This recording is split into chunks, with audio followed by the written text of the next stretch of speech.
একটা প্লেয়ার কিভাবে আসলে উত্থান হইতে পারে, একটা প্লেয়ার কিভাবে কামব্যাক করতে পারে, একটা প্লেয়ার কিভাবে ভয়ঙ্কর পরিস্থিতি থেকে যাকে বিক্রি করে দেওয়ার সম্ভাবনা তৈরি হয়েছিল, ক্লাব তাকে ছেড়ে দিবে এবং তার জায়গায় তাদের দর্শকরা পর্যন্ত তাকে নিয়ে ট্রোল করা শুরু করছে এবং তার জায়গায় নিকো আপনার উইলিয়ামসকে নিয়ে আসলে অনেক মাতামাতি করছে।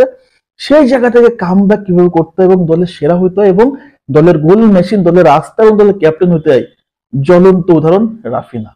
রাফিনার এই সিজনটা দেখেন, চ্যাম্পিয়ন লিগ, লা লিগা এবং ব্রাজিল ন্যাশনাল টিম সব জায়গায় গোলের পর গোল করতেছে। তার performance up to the mark, প্রত্যেকটা ম্যাচে তার সেরা পারফরমেন্স দল পাচ্ছে।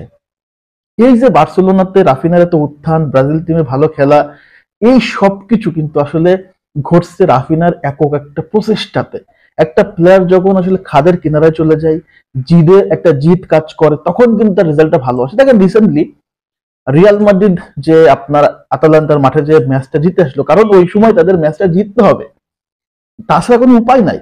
একটা সেম টাইম রাফিনা যখন শেষ মুহূর্তে, এই সিজনের শেষ মুহূর্তে যখন তাদের কোচ আসছে হানসি ফ্লিক এবং সে জায়গায় নিকো উইলিয়ামসকে নিয়ে অনেক অনেক কথাবার্তা শোনা যাচ্ছিল, সেইখানে রাফিনা নিজেকে আসলে এমন ভাবে আবিষ্কার করছে, এমন ভাবে ডিসকভার করছে নিজেকে। এই মুহূর্তে বার্সেলোনার সেরা প্লেয়ার, বার্সেলোনার প্রত্যেকটা ম্যাচের ফার্স্ট স্কোর রাফিনার কাছ থেকে আসতেছে। এই যে একটা প্লেয়ারের প্রত্যাবর্তন, একটা প্লেয়ারের ডেডিকেশন লেভেলটা কত লেভেলের হইতে পারে, রাফিনা হচ্ছে দুর্দান্ত প্রমাণ। দেখেন রাফিনার পজিশন সেন্সটা একটা দুর্দান্ত। কেন? দেখবেন প্রতিপক্ষর আক্রমণে যখন বার্সেলোনা যায়, left wing, right wing, Raphinha কিন্তু যখন আপনার দেখবেন ফ্রি রোলে খেলে, তখন কিন্তু তার কাছে আপনার আক্রমণের মানে ডিবক্সের কাছে যাওয়াটা সবচেয়ে সহজ, কারণ তার নির্দিষ্ট কোনো রোল নাই।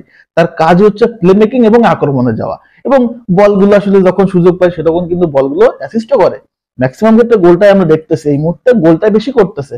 তো এই যে একটা মানে রিপ্লেসমেন্ট রাফিনার, এই রিপ্লেসমেন্টটাতে রাফিনার যে উপকার হয়েছে সেটা হচ্ছে তার গোল করার অ্যাবিলিটিটা বাড়ছে এবং পজিশন এসে দ্রুত যেতে পারতেছে।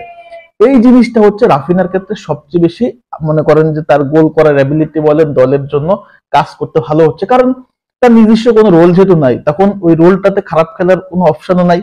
এতে রাফিনাতে আসলে রাফিনা নিজেকে বেশি করে ডিসকভার করতে পারতেছে।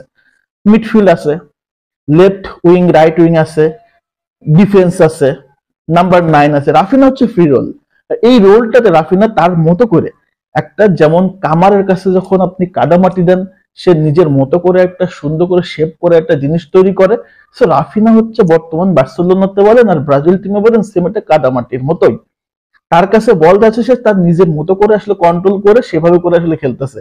গতকালকে যে গোলটা দিল, এখানে যদি রাফিনা ছাড়া অন্য কেউ এই বলটা পায়ে থাকতো, গোলটা নিশ্চিত মিস করতো, কারণ রাফিনা তার ভয়ঙ্কর লেভেলের ফর্মে আছে বলে কিন্তু ক্লিনিক্যাল ফিনিশিংটা দিতে পারছে।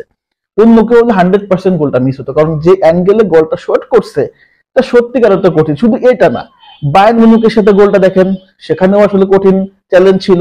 রিয়াল মাদ্রিদের সাথে গোল, সেখানেও চ্যালেঞ্জ ছিল। এই যে ফিনিশিংটা রাফিনা দিচ্ছে, একটা আত্মবিশ্বাস যখন একটা প্লেয়ারের ভিতরে ভর করে, যখন পারফরমেন্স নিজের পক্ষে কথা বলে, তখন প্রত্যাবর্তনটা যখন সুন্দর হয়, তখন সবকিছু পক্ষে চলে আসে, এবং সেটার একটা উদাহরণ রাফিনা।